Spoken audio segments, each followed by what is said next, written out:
Hello, everybody, and welcome to Back and Forth. I'm your host, Gecko Man, and sitting beside me is our co-host, Rogue Gambit, the man who, if you strike him down, he shall become more powerful than you could possibly imagine.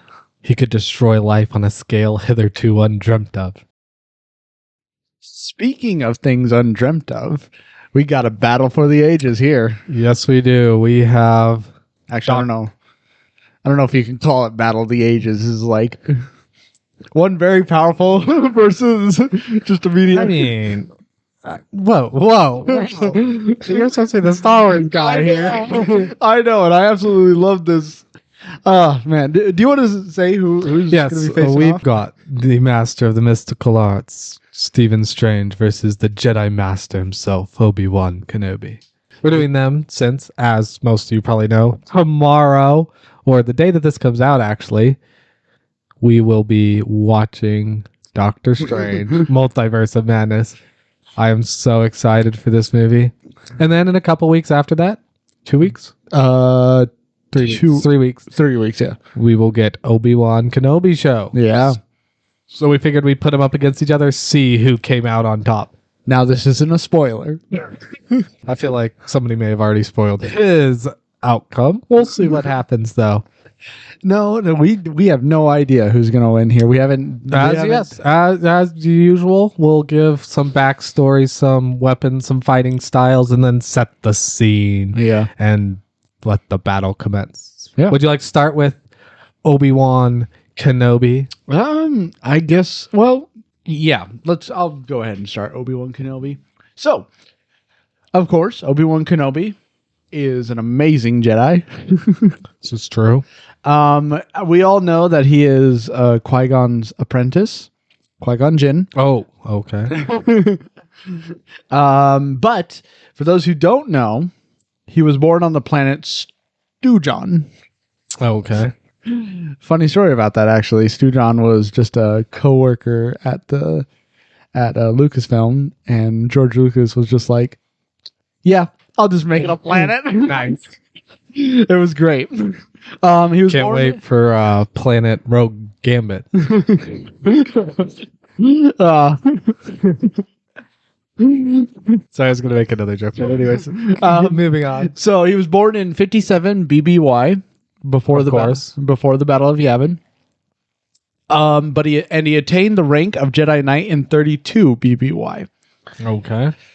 After defeating Darth Maul, of course. And of course, he being basically still a Padawan at that time, it was very impressive of him to defeat Darth Maul. And of course, Darth Maul does return to be a problem for Obi-Wan. So let's go into his fighting style real fast.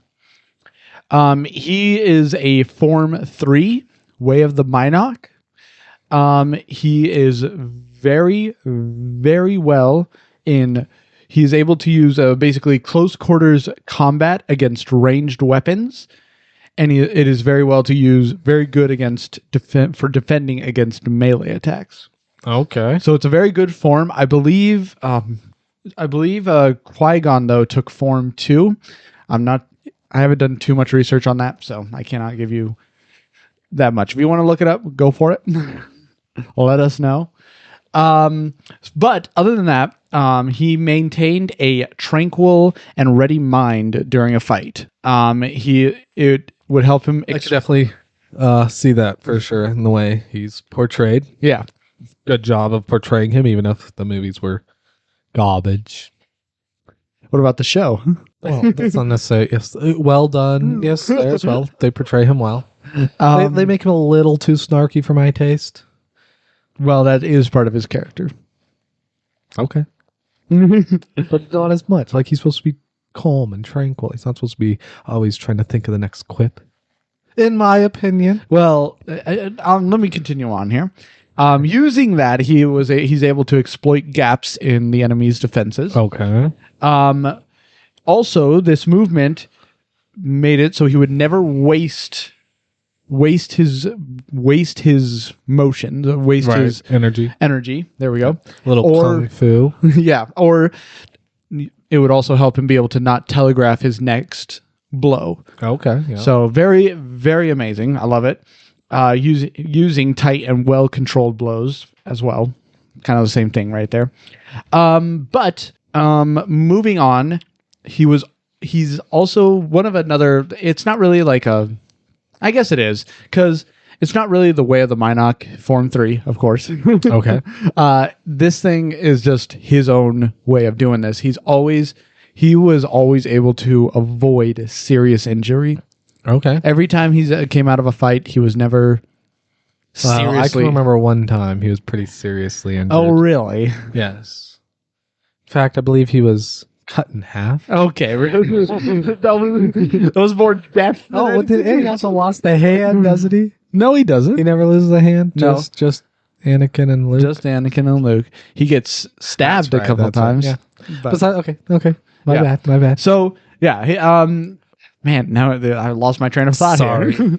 Yeah, so he was able to avoid serious injury, always Okay. able to recover quickly, stuff like that. Moving into the Clone Wars era, he was quickly turned into a Jedi Master. I believe he was a Jedi Master before that. A little bit before that, I want to say. Okay. So I'm not too sure on the details of that, but yeah, that's what I found out. He was a military strategist. No. Always thinking, always Uh-huh. trying to find another way. That's why he uses his quips Okay. to distract the enemy. Like I said, I don't have a problem with the quips. I just have a problem with it was like it became too much of his character in the Clone Wars, Okay, in my okay. opinion. Okay.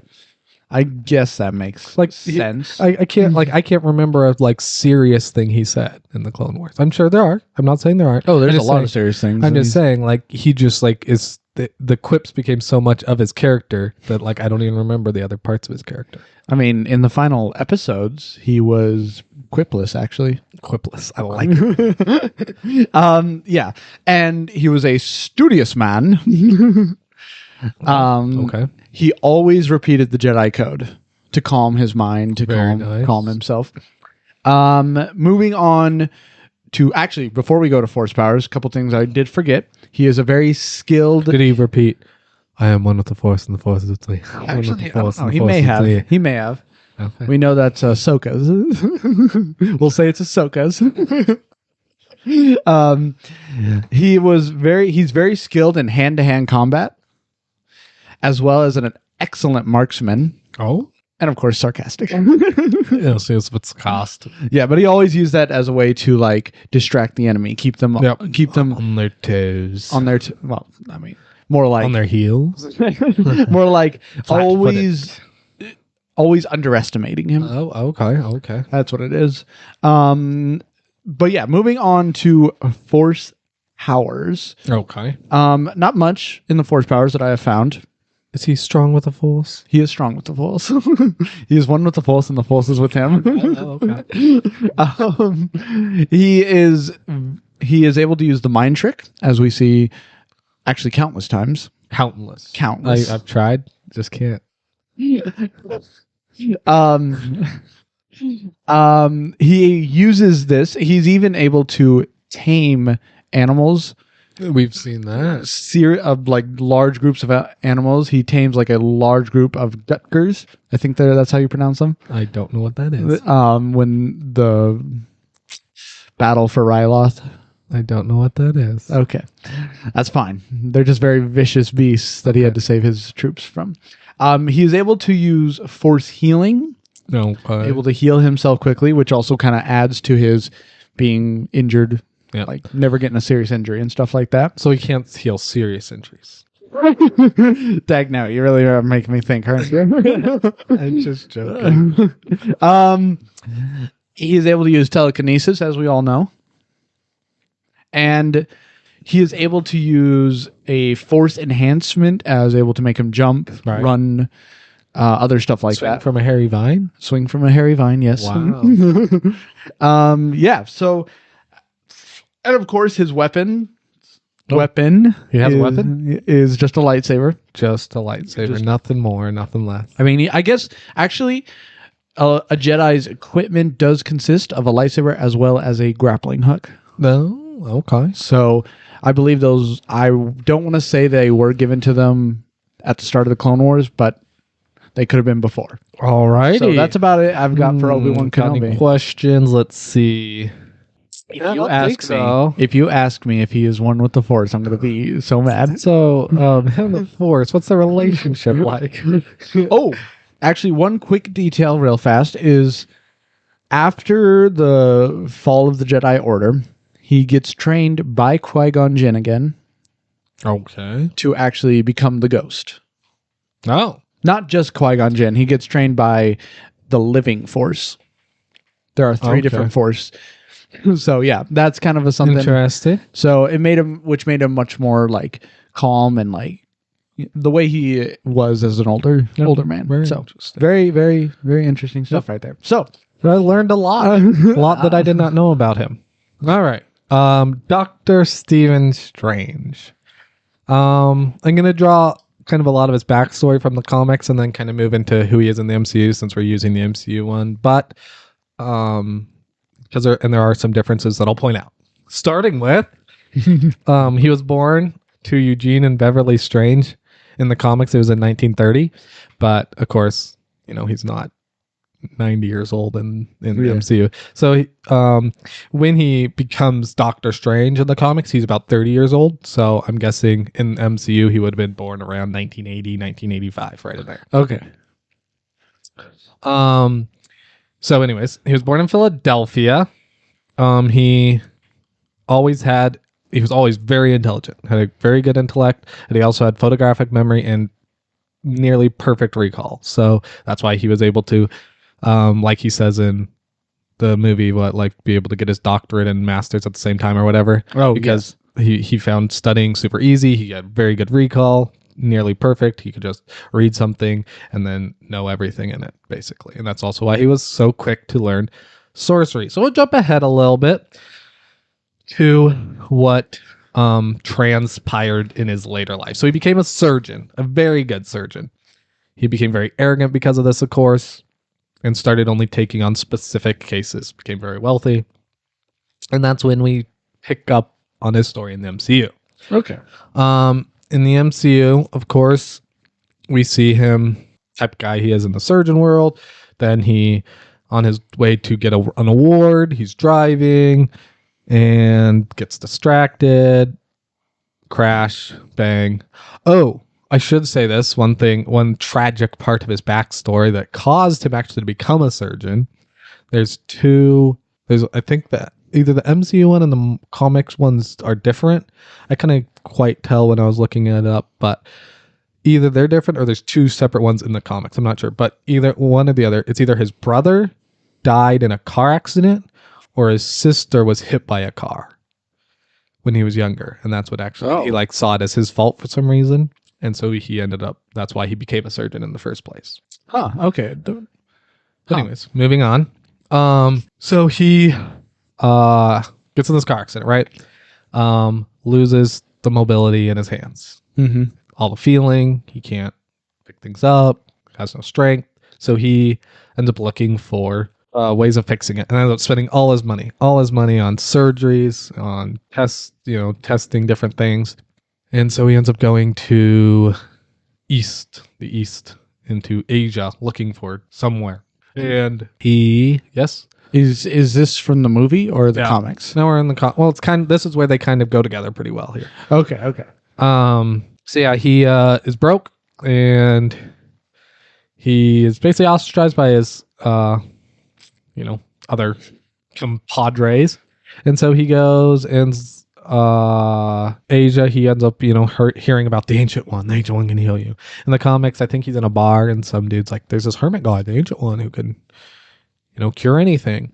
So he, ends up looking for Comitage, finds it. And we know how that all goes. Ancient One knocks him out of his body, travels the multiverse. Well, first, she gives him some tea, but right. Tea and honey, actually. And then he meets Baron Mordo. Oh. And in the comics, Wong is very different. In the comics, he's like his servant. in the movies, he's the keeper of the library, But anyways, he meets them, starts studying the mystical arts. And it's very quick study. Uses the same, photographic memory, and also another little personality tidbit of his is he is very, very persistent. I mean, we see this in the movies, of course, when he lets Dormammu kill him countless times, right? And things like that. So that's another reason that he can learn so quickly is he will just stick to something until he gets it right. And so we see that a little bit in, when he's learning to use a sling ring, just learning to use, his hands that are so damaged. And we see his quick learning through the books, reading books, and we see his recall, right? He only sees that one page from the book of Dormammu or whatever, once, and he, knew exactly what was on it. He teaches himself Sanskrit. He teaches himself astral projection so then he can study outside of his body and inside his body at the same time. Learns very, very quickly. Anyways, when the Ancient One dies, in the comics, he becomes the new Sorcerer Supreme. But of course, as we know in the movie, in the MCU, he just becomes the master of the New York Sanctum Sanctorum, right? Mm-hmm. And then it seems, based on what we know now, that Wong is the new Sorcerer Supreme. Wait, Wong's the Sorcerer Supreme, right? Yeah. They talk about it in No Way Home. Okay. I for a second there, I thought it was in the trailer for Multiverse of Madness when I was freaking out. Sorry. So we know that he's the new Sorcerer Supreme, so based on their interaction, at some point Doctor Strange became the Sorcerer Supreme. I'm not sure when that was, but I guess because he had the Eye of Agamotto that he was. I don't know. Because we never see him become the Sorcerer Supreme. But then he was, and now Wong is. So, yes. If I may real fast, it was only on a technicality, right? Yes, it was only on a technicality. But, yeah, I'm just saying, I don't know exactly when Doctor Strange became the Sorcerer Supreme, but he is now no longer the Sorcerer Supreme. Yeah, I would assume that it happened probably a little after he defeated Dormammu. Exactly. I'm guessing that's what. So that's kind of story. We'll get into his abilities and his weapons. He has a lot of relics. Does he have a lot? Disposal. I mean, he has a lot of relics at his disposal. I'm not going to get into each magical spell he casts or whatnot. We'll get into some of the relics that I think may be used. Okay. So, of course, he draws his powers from a lot of different entities, like Agamotto. He has the Eye of Agamotto, which even I don't know exactly how they're going to portray it in the MCU because they portrayed it as the Time Stone. Mm-hmm. But even with him not having that Time Stone, he still should have the ability to communicate with Agamotto, be able to. Well, yeah, in some way. I notice he still has, the whatever on his chest. We just don't know what's in there, right? Yeah, we don't know. So he still should have some of the powers from the Eye of Agamotto. I'm not sure exactly how that's going to work. We'll see. Yeah, in Multiverse of Madness. Yeah, I don't know much about the Eye of Agamotto and stuff like that. So, well, basically, it lets you see the future and the past. It lets you manipulate time because of that, and that's why they decide to use it as a time stone. In the comics, it is not the time stone, but did I ask for an explanation? In a way. Yeah. So, yeah, I don't know about any of that, but I don't think they ever said anything about it doing anything else other than time, than just doing time or anything like that, unless he somehow discovers something about it. So then he can draw from Sidorak, which is, we see the bands of Sidorak a couple of times. I believe that's the thing that he throws on Caecilius was the bands of Sidorak. We also see him use the bands of Sidorak when he's trying to pull the gauntlet off of Dionysos, right? He hits him with those bands and tries to pull it off. Those are also would I'm guessing be the bands of Sidorak. So he can draw from Sidorak. Icon, which we don't really see him use that, but that'd be something like when he makes multiple copies of himself and stuff. Doesn't he use that in Infinity War there? Okay. I'm guessing that, but that's one where that's what I'm based on who Icon is in the comics. That's what I'm guessing he's drawing on. Ragador, Watum, we see, oh my goodness, what do we see with Watum? I'm completely blanking on it. But we see something. Oh, the when oh my goodness, when he's with Mordo and they're training and he says the leaping boots of and then the band, and then the stick, and the staff of Platoon. Yeah, it looks like it could break apart, Yeah. become longer like a Right. whip. And I'm guessing that's kind of like when he's creating like a very similar thing later, right? He creates something with his hand that's very similar. Oh, It's like yeah. a whip, right? And I'm guessing that's what that would be from. So those are some of the spells and entities that he can draw energy from. And then, man, I want to remember those leaping boots of. I don't remember them either. Yeah, I can't remember. But he doesn't use that because he's got the Cloak of Levitation. Yes. I love that Speaking of thing. which, he has the Cloak of Levitation, which it's very similar in the comics and very different in the comics at the same time. So it doesn't necessarily have a personality of its own in the comics, but it will, it does choose him, right? And it does, in and of itself, grant him levitation. But it doesn't necessarily like move on its own, right? Like, Yeah, I'm so confused right now. I think I know what you're saying, but yeah, okay. it's like in the comics, it's more of just like a relic, right? Like, Yeah. like a staff that gives him and he wields it, right? Uh-huh. And it's very similar. Like it chooses him. Like in the comics, it still chooses him, but it on its own doesn't like block punches or whatever, or punches. fly on its own. And I think kill he a man. does send it. I know he has used it like that, where he's thrown it and like let it fly and do stuff. I can't remember exactly when, but yeah. Anyways, one thing that's interesting is so he can draw upon a lot of different energies, right? He can draw, like I was saying before, he can draw on like Agamotto and stuff. Some of those are dark energies and evil energies, and some of those aren't. And different ones take different tolls on your body. So something to know, of course. Okay.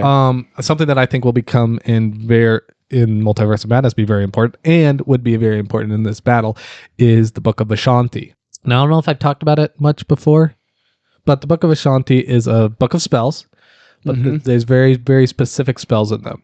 They're only defensive spells.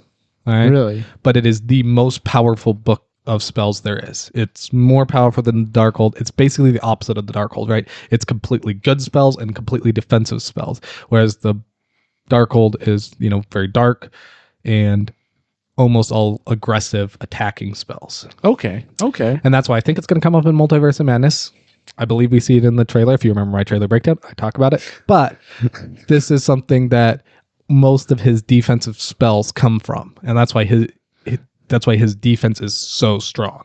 Is because it's basically the most powerful magic is defensive magic. Okay.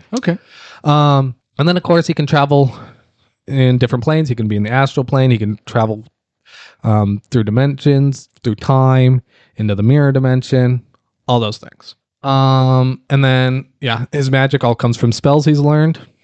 And like I said, most of those are defensive spells, but of course he has a lot of offensive spells, like the Bands of Sidorak, like, he can also shoot just without actually like having to cast a spell or do any hand motions. In the comics, he can just shoot lasers out of his hands. There's a very famous, like the I love you sign where he's shooting lasers out of his hands, right? That is just something he can do because of his magical embodiment. I don't know what you want to call it.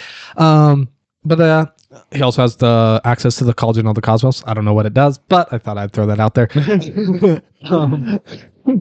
Okay. And then, I did want to go into his Cloak of Levitation, some things about it, because we're using Doctor Strange from the MCU. It has almost a mind of its own, right? It blocks punches on its own. It wipes away tears on its own. It does things in and of itself, which also, helps protect him, right? And I think one of the reasons they decided to do that, I think, is because it's really hard to show, like, how, like, he has defensive magic around him. Like, so when he would go into battles in the MCU, like, he would always have, like, almost like a magical armor around him. Okay. And I think that's kind of the way they were depicting that, instead of just like people trying to beat on him in some force field blocking that, right? So because of that, like, it's almost like watches his back for him, right? So like, in a way, the cloak is imbued by this magic. That's what I'm guessing. They were like, I'm guessing that's what they were trying to depict, why they gave it this like defensive mindset. So I'm trying to think if I forgot anything. There was a lot, but yeah. Any questions you have? No questions, but I did forget something about Obi-Wan Oh, okay. because thank you for reminding me, by the way. Obi-Wan does have is always studying his enemies. Okay. So that's just something I forgot to put out speaking of there. which, I wanted to go into the mind of him, Stephen Strange, a little bit.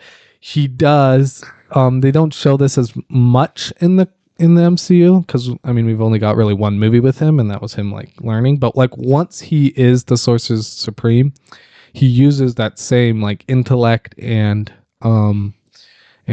like quick thinking and stuff to learn strategy, and he becomes like a very great strategist, and that's why he like leads a lot of teams in the comics, is because like he can like look at a fight and find weaknesses. He's very good. He's a very great strategist and a very good combatant, but we haven't got to see that except maybe in Endgame when he like looks forward and finds a way to win, right? But that is something that I think's overlooked a little bit. With like a lot of people see Doctor Strange as just this really powerful sorcerer, but he is very intelligent and very good strategist as well. He is powerful, yes, but all right.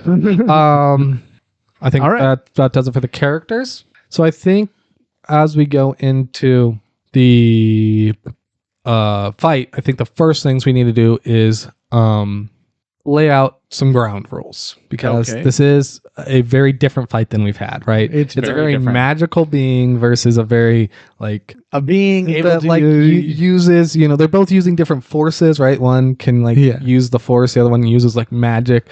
One has a lightsaber, one has magic. One has a cloak, right? The other one has magic. So we have to like go into some ground rules here. So since this is like a combined universe, as we've said before, when they fight, the force is there, right? But even though Doctor Strange can like tap into basically any force in our world, I don't think he has any like the force. Like he can't wield the force. He can't tap into it. He can't like just block the force with the force or anything like that. Yeah. So. But anyways, if I may, so in the Star Wars universe, only very certain people can actually like use the Force. Midichlorians. I was trying not to bring that up, but I always try to bring up all the black eyes of Star Wars. Of course, there are 3 types of Force: light side, dark side, and the living Force. And of course, the Jedi, using the light side of the Force, always use the Force for defense, never for attack, as they always say. Interesting. So, while yes, like probably other beings. So, like what I'm trying to say is, let me say it. Is in the books, they're Jedi who are more. I don't know what the right word is. Attuned? Yeah, probably attuned would be the right word. Yeah.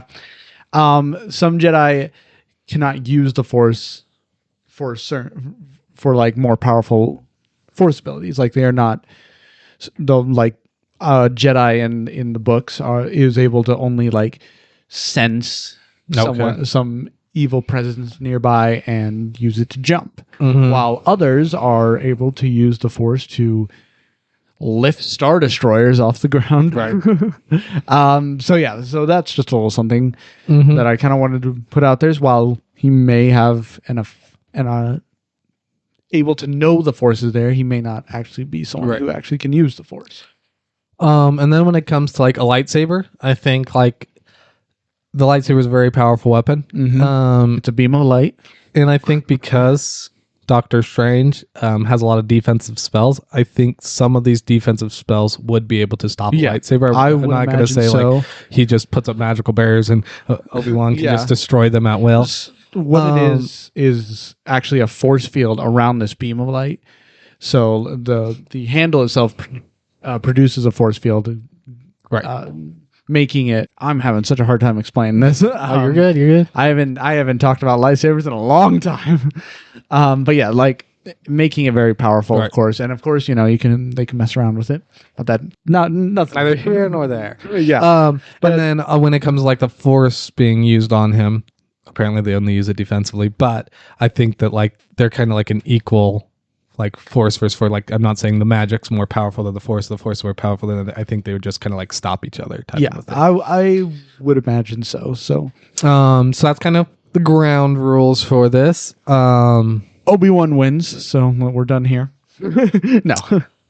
And then we already talked about the Doctor Strange we're using, and I feel like I'm forgetting something about Doctor Strange. Oh yeah, I didn't go into that, but that's okay. There was another artifact I want to talk about, but moving on. All right. So preparation for the battle. What does Obi-Wan do? I think he would study. He would, of course, study Doctor Strange. He would do everything he can to learn all 22 MCU movies. Yeah, exactly. Sit there, just. Yes, it'd be like 26 now, but anyways. Well, watch every movie with Doctor Strange. Okay, so 6 of them. Yeah, so he would learn everything he can, trying to find. I don't know about. I think he would just learn, and then when he goes into battle, he will try and find a way of doing it. Not exactly sure how he would do that. So interesting. What about Doctor Strange? Doctor Strange, I think he would also study. I think he would use the artifact I forgot to mention. So that he doesn't only have the Eye of Agamotto, he also has the Orb of Agamotto. Oh, that's right. So he would use those to look into the future, see what could happen. I think that he would have his strategy planned out fully before going in.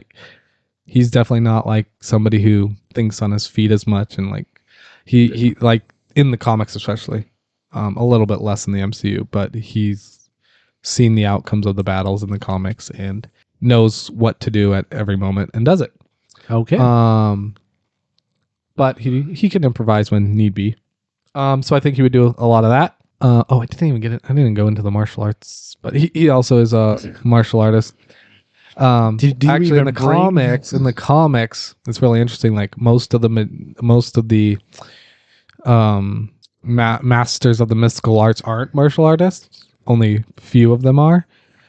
And Wong, who isn't really a sorcerer at all, actually ends up teaching Doctor Strange martial arts. Oh, kind of interesting. Okay. But anyways, he does. He does know. I don't even know. They don't. Because I was looking at him in the MCU more, it didn't really go into what martial arts he knows, but he does know some martial arts. Anyways, okay. So yeah, he would do that. I don't think he would necessarily practice much spells. You just know, right? So yeah, he would just look at the future and see the best route to take. Okay. So how would this battle start in your opinion? So this is also really interesting because I don't see these two ever fighting. They're so just yeah, exactly. They're both very pure good, right? Yeah.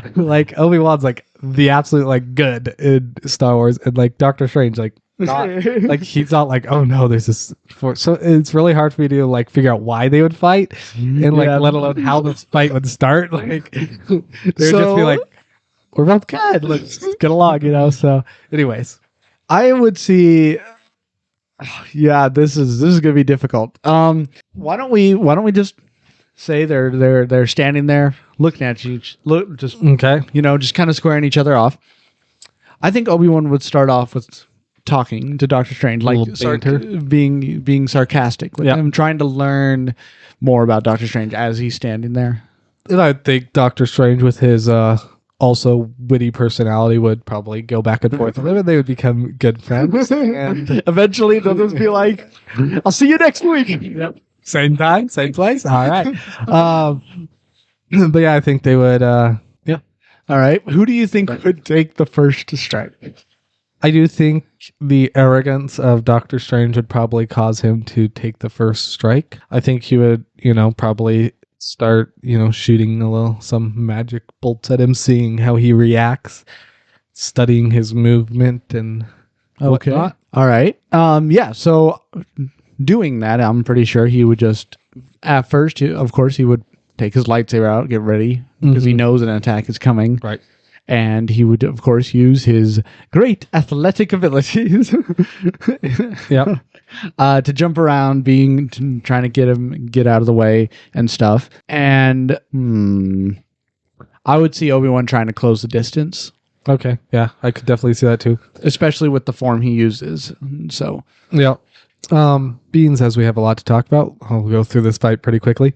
as we talked a lot on backstory. Sorry about that, guys. But anyways, that's how I kind of see it. Yeah, he closes the distance. But I don't really see him ever being able to like penetrate Doctor Strange's defenses. Yeah. And that's why I really think like the battle lies is like the offensive power as his lightsaber just like isn't really ever going to be able to penetrate the defensive power of his spell. So it all will come down to like whether he makes a mistake and Doctor Strange is able to take advantage of that, or if the only way I really see him winning is if he can put out enough force for the spells that Doctor Strange having to cast takes a physical toll on him. Yeah. But because defensive spells don't take very much energy, nearly as much as offensive spells, like I really don't see him ever being able to tire Doctor Strange out in that way. And so in the end, I see Doctor Strange being able to overpower him with spells. I mean, he can.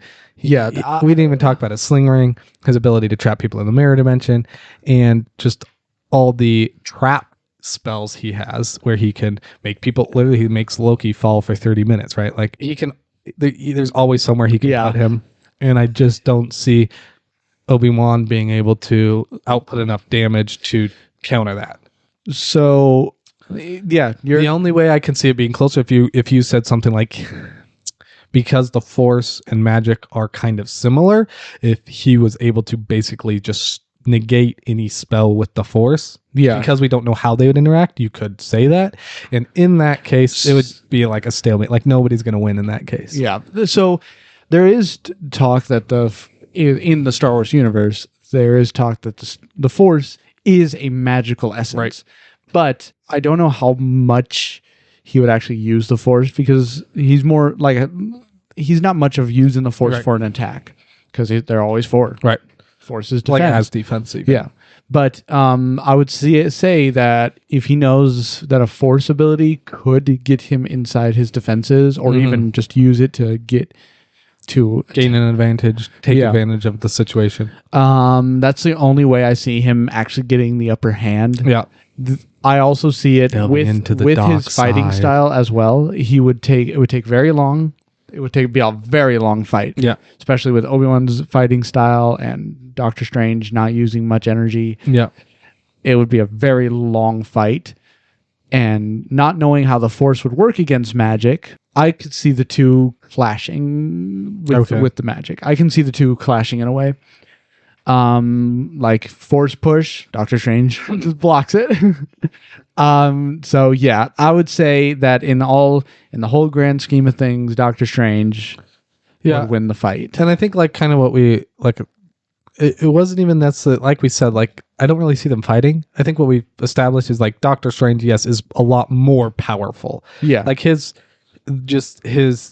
a lot more spells he can draw upon, right? He has a lot more energy he can draw upon, right? He's drawing upon all these energies from all these entities, all these places, all these dimensions, whatnot. Whereas like Obi-Wan, he's lightsaber and the Force, right? Yeah, exactly. And yes, I think that there is, depending on how the Force versus magic interact, there are ways in which Obi-Wan could win, but I think just from a pure like knowledge power standpoint, I think that Doctor Strange has the upper hand almost every time. Mm-hmm. Almost every time. Alrighty. Well, Marvel continues its record of being almost undefeated. At least undefeated against Star Wars. Excuse me. Excuse me. It's better in every way. Anyways, moving on. Excuse me. What? Batman beat Moon Knight, and that was it, right? Marvel's won everything. Didn't Nick Fury lose? Oh, Nick Fury lost. Well, yes, right, but that's just a technicality. Almost everyone. All right. From now on, we are going to keep a tally score here, and all right. But yes, moving on to the final episode of Moon Knight. All right, Moon Knight, episode 6, the last episode. Anyways, I feel like you should go first, unless you want me to go first.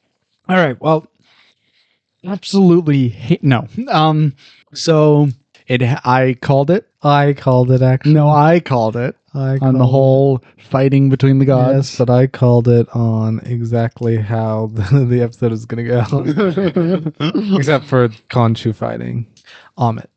I did not call that, but yes, you did. Good work. That was the only part I called. Everything else was like kind of not really a surprise to me, but I don't know. I don't know what the word is for that. But Okay. I thought it was not too bad. It felt a little underwhelming. Not underwhelming, just not what I was expecting. Okay. Like, I was expecting kind of like this epic final fight Mm-hmm. to happen. I know it's a TV show, but you can still have an epic fight in a TV show. Right.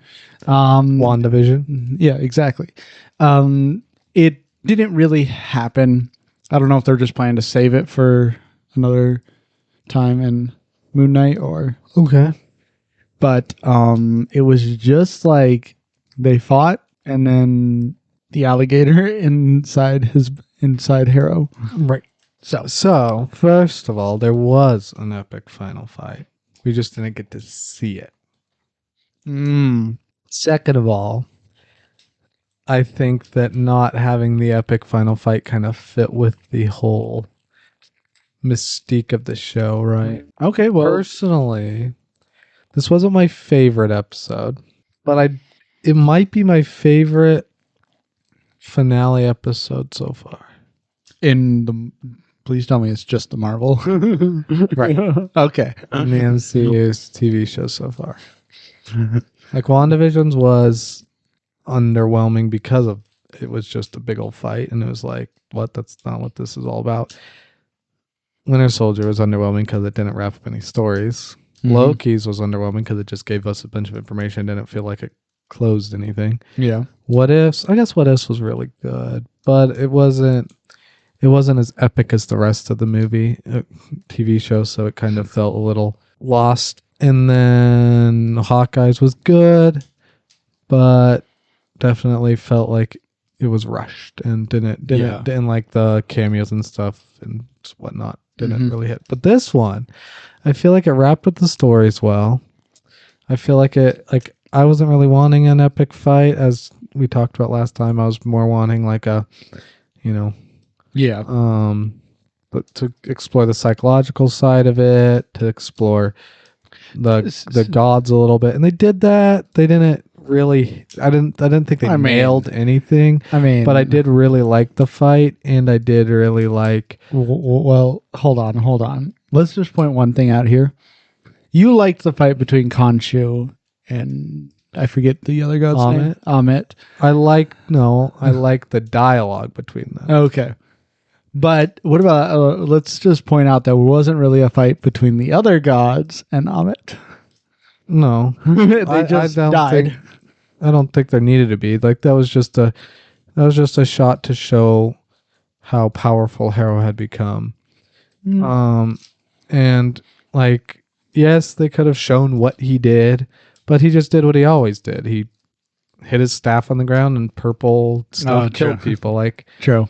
I think it was also supposed to show that the fact that I think it was supposed to show Amit and Harrow's power, but at the same time it's supposed to show that the avatars or gods in human form were vulnerable, and that's why they were trying to get Amit trapped inside a human form. I agree. I didn't like that. I never liked the other gods, as I talked about before. And I definitely didn't like that scene. I was disappointed that Gore the God Butcher didn't show up in that scene like I had predicted. And yeah. Well, there is one good thing I think we can both agree on. The hippo. Okay, so yes, whatever her name is. I don't know her. Tarwit. She was so much better in this episode. As I was saying in the previous episode, I felt like her humor was like not out there enough. What's the word? It wasn't out there. Didn't feel like she was out of place. Well, she did feel out of place because she wasn't. I will say personally that the hippo at the very start, when she's in the fields and when she comes to save the two, I don't know if I liked that part with her, but every other part with her I was actually a fan of. So I guess I'm gonna use the word funky, different, funky. right? That's a word you haven't used. Right. But yeah, she wasn't different enough. She wasn't. Yeah. She was just weird. Mhm. And so last episode, when we had this very emotionally driven episode and very serious episode, Mhm. her humor didn't hit. But this episode, she was very out there, Yeah. very funky, and it just made like the humor actually was funny. On that point, I think that we have to get into acting a little bit. Yes. Layla, had to do what oh my gosh, what's the actress's name? Oh my goodness. What? You're just forgetting names today. You're like me. May Calamawi. What? Anyways, she had to do what Oscar Isaacs did, right, when she was going back and forth between channeling Tawit and herself. It was fine. Wasn't the best in my opinion. Like, I personally think that, like, overall, the whole episode, I was more impressed with her than I had been throughout the whole series. And in that moment, it just showed me how stinking good Oscar Isaacs is. Because if you watch how well he, as I've said before, just can like divorce his face from the rest of his body and just like be doing one thing and showing it emotionally another thing, whether it was when he was, or just like go back and forth between Khonshu and Steven, or Khonshu and Mark, or Mark and Steven. It's just incredible. yeah. Yeah. What about the whole fact that she is or was an avatar in that? Yeah, so her, becoming an avatar and being, as I predicted, the Scarlet Scarab, for a little bit there, it was fine. I thought she looked good. She did. CGI Made me was think fine. of Falcon. no, Yeah. no. Blue Beetle. No. Made me think of Wonder Woman in 1984. Well.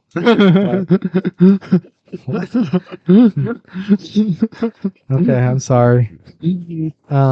Just the way she looked. The way she looked, it's just she had the wings like her. That was it. She looked nothing like her. Yeah, but if she's got wings, why would he go with Falcon, who uses his wings the same way, or True. something? Anyway, I think I've just devoid my mind from Falcon. anyways, she reminded me of Falcon. Okay.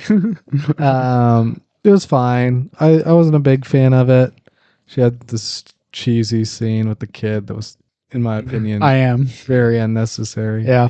And very, like, she didn't say anything. Like, it didn't make any sense. And then, anyways, getting into the end though. Wrapped up the stories nicely. Are you talking about the end or the after? The end, I said. I guess, yeah, now saying it like that, maybe but we should probably wrap this up and get into the end credit scene. Yeah. We've talked a lot about the final fight. It was fine. Yeah, fine. fine. The way it wrapped it up was fine. Nothing great. Just the after credit scene though. Spectacular. I did love the after credit scene. I loved the license plate. Was it just me, or was I the only one who thought like Khonshu just felt a little out of place with his suit? And yeah, it was a little different, but I didn't mind it. I thought it was just crazy enough that it worked. In my opinion, like just like the whole white car thing, Yeah, it was all just so different. And then Jake Lockley. Oh my goodness. Finally got to see him. Nailed it that he'd be in the end credit scene, and I thought it was spectacular. Can we all just say again how great his acting is with personalities? Oh yes. Just being that different right there was so good. The only negative thing I will say, I think it was a little bit of a cop out for them to be like, and on this big moment when Khonshu releases Mark, and then it's like, oh, by the way, he's not. Yeah, 'cause yeah. Jake Lockley, and it's like, what? Now we're literally back where we started the whole season at. But I mean, that's kind of, I think, the point as well. Like, they moved on, Yeah. but they were still at the same point they were at the start. So I think that was a little bit the point. And it definitely made me excited to see what they do with it. Definitely excited to see more of Moon Knight. All right, moving on to upcoming. Upcoming. Well, I've got some big news. Alrighty, what's your big news? Oh, it's, for me, sad news. Very sad news. So in Obi-Wan Kenobi, I am now convinced it's going to be a very, just not a good show. Okay. Well, first off, I love Obi-Wan Kenobi as a character in the whole Star Wars universe. This show is not going to be good. And not only that, What's the news? the news, I'm getting to that. Calm down. Is the fact that there's a 97% chance, in my opinion, that Vader and Obi-Wan is going to be meeting. Okay. And I don't want them to meet. All right, we went over that a little bit last week. I would agree. I don't want them to meet. I don't necessarily think it's a like end all be all negative thing, but I do think that it is unnecessary. Yes, it's completely unnecessary. Very unnecessary. 100% unnecessary. Okay. That's what unnecessary means. Other than that, I haven't really heard any other news. Just there was a Was there a new trailer? yeah. That's Was that any good? it just told kind of exactly really what was going to happen. Okay. Without telling what was going to happen. I Right. already figured it out. Like, Okay. it was simple. Any news on Andor? Nothing else. Nothing else on any of the other shows. We still got our release. No changes in times of when they're coming out. Except for, again, Obi-Wan is going to be coming out on a Friday. So, it's going to be interesting. Alrighty. What about you? Well, this will be pretty quick because I have completely and utterly avoided all Marvel news because this is the week of Multiverse of Madness and I don't want anything spoiled. So I don't have anything for Marvel. I mean, the big news is that Multiverse of Madness comes out right now. Yep. And I am insanely excited. I can't speak suddenly. I'm excited. Super excited. So excited. Yeah, clearly. And yeah, but I'll be back on the Marvel news train after I go watch this and have lots to talk about. I will say this. I am impressed with myself with not seeing any Wanda in like footage or just Very cool. thumbnails of like Wanda. It's mainly just been Doctor Strange or some weird mystical arts. Yep. But yeah, I don't really have news on anything because of that. But back and forth news, we've got stuff coming up. So since we're going to watch Multiverse of Madness today, we'll be getting an instant judgment out. Next week, we will be, for back and forth, we will be doing What if? Oh yes, what if us as human beings, Rogue Gambit and Gecko Man, were in a Star Wars or Marvel universe? Correct. Asking each other questions like, what if you were in the Marvel universe and had two superpowers? What two superpowers would they be? Yeah. And he would say, clearly I'd want flight and invisibility. No. Because they're lame. Anyways, we also will be talking a lot of Doctor Strange Multiverse of Madness. Doctor Strange, and we'll be talking about the full Moon Knight as a whole. Yeah. As a whole, the series. That's what we thought. Yeah. So your eyes open for that. We'll see y'all next week. Don't put yourselves inside a box.